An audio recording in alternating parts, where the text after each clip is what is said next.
দেখো এই দুটো রেসিপি আমি রান্না করেছি একদম ঘরোয়া উপকরণে। তোমাদের যদি এই রকম ঘরোয়া উপকরণ দিয়ে এইরকম সহজ সরলভাবে রান্না করে খেতে হয় আর দেখতে হয়, অবশ্যই কিন্তু আমার ভিডিওটা প্রথম থেকে শেষ পর্যন্ত তোমরা দেখবে যে আমি কীভাবে রান্না করলাম। আর সমস্ত কিছু ঘরে থাকা উপকরণই দিয়েছি আমি এই রান্নায়, অবশ্যই কিন্তু তোমরা দেখো। Good morning everyone, welcome to new blog. আশা করি তোমরা সবাই ভালো আছো, আমরাও ভালো আছি। দেখো সকাল সকাল চলে এসেছি কিচেনে, তোমাদের সঙ্গে শেয়ার করতে এসেছি কি দেখো রান্না করব, কি রেসিপি হবে। এই দেখো মাছ নিয়েছি, কাতলা মাছ। আজকে আমি এই কাতলা মাছটাকে আলু দিয়ে রান্না করব। আর এই দেখো মাছের ডিম রয়েছে, কতটা মাছের ডিম হয়েছে। মাছের ডিমটাকে আমি পেঁয়াজ কুচিয়ে নিয়েছি, এই পেঁয়াজ দিয়ে সুন্দর করে ভাজা করবো। এই যে কাঁচা লঙ্কাও চিড়ে নিয়েছি পেঁয়াজের সঙ্গে। আর মাছের মাথাটা রয়েছে, আমি এই মাথাটার কিছুতে রান্না করবো না, মাথাটা রেখে দেবো। এই দু রকম রেসিপি তোমাদের সঙ্গে আমি শেয়ার করবো। এটা আলু দিয়ে রান্না করব, আর এর সঙ্গে আলু দিয়ে যে কাতলা মাছটা রান্না করবো এতে বাটা দেবো কি দেখো, মগজ নিয়েছি, তিল নিয়েছি, পোস্ত নিয়েছি, আর এর মধ্যে দিয়ে দেবো কাঁচা লঙ্কা আর দুটো মাত্র শুকনো লঙ্কা। তাহলে তোমরা দেখতে থাকো এই রেসিপিগুলো কীভাবে আমি রেডি করছি, অবশ্যই তোমরা সঙ্গে থাকো, দেখতে থাকো। মাছটাকে আমি এই লঙ্কা, চেরা লঙ্কাটা দিয়ে নুন হলুদ দিয়ে সুন্দর করে মেখে নেব।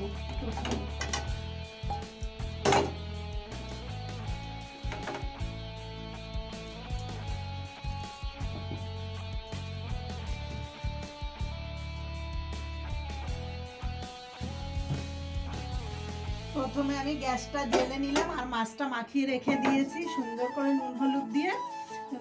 কড়াইটা গরম হতে হতে আমি মশলাটা ওইদিকে পেস্ট করে নেবো। তোমরা তাহলে সঙ্গে থাকো, দেখতে থাকো। আর এই সুন্দর সুন্দর ঘরোয়া উপকরণ রান্না করা দেখতে হলে এই ভিডিওগুলো তোমাদের পুরোটাই দেখতে হবে। মশলাটা আমার রেডি হয়ে গেছে, তিল, পোস্ত, মগজ, আর তার মধ্যে কাঁচা লঙ্কা, দুটো শুকনো লঙ্কা আর আদা দিয়ে মাছটাও রেখে রেখেছি। কড়াইটা গরম হয়ে গেছে, তেল দিয়ে দেবো কড়াইয়ে। আজ আমি দুটো রেসিপি সর্ষের তেলে করব। তেলটা গরম হয়ে গেছে, প্রথমে মাছটা ভেজে নিই। মাছটা ভাজা হতে হতে মাছটা ভাজা হতে হতে আমি আলু তিনটে কেটে নিই।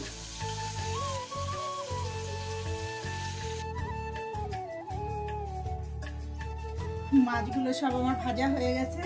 এখন আমি এই সর্ষের তেল দিয়ে এই কড়াইয়ে জিরে ফোড়ন দেবো, কেটে রাখা আলুটা দিয়ে দেবো মাছের ঝোলের জন্য।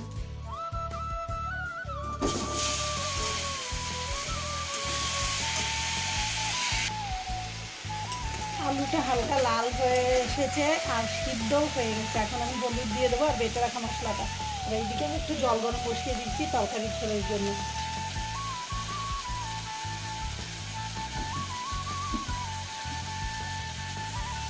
রাখা মশলাটা দিয়ে দিলাম।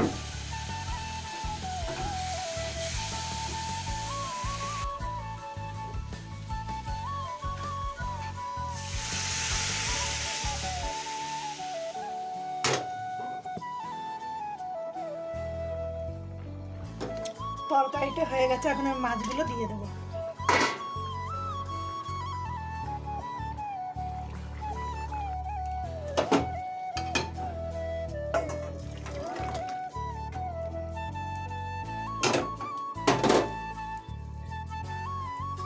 মাছের ডিমটা ভাজার জন্য আমি কড়াইয়ে প্রথমে তেল দিয়ে দিলাম, সর্ষের তেল, কাঁচা লঙ্কা চিড়ে রাখা আর কেটে রাখা পেঁয়াজগুলো দিয়ে দেবো। একদম পরিমাণ মতন হলুদ আর দিয়ে দেবো পরিমাণ মতন নুন। পেঁয়াজগুলো হালকা লাল হয়ে এলে তখন আমি মাছের ডিমটা দিয়ে দেবো। পেঁয়াজগুলো হালকা লাল হয়ে এসেছে, আমি মাছের ডিমগুলো দিয়ে দেবো।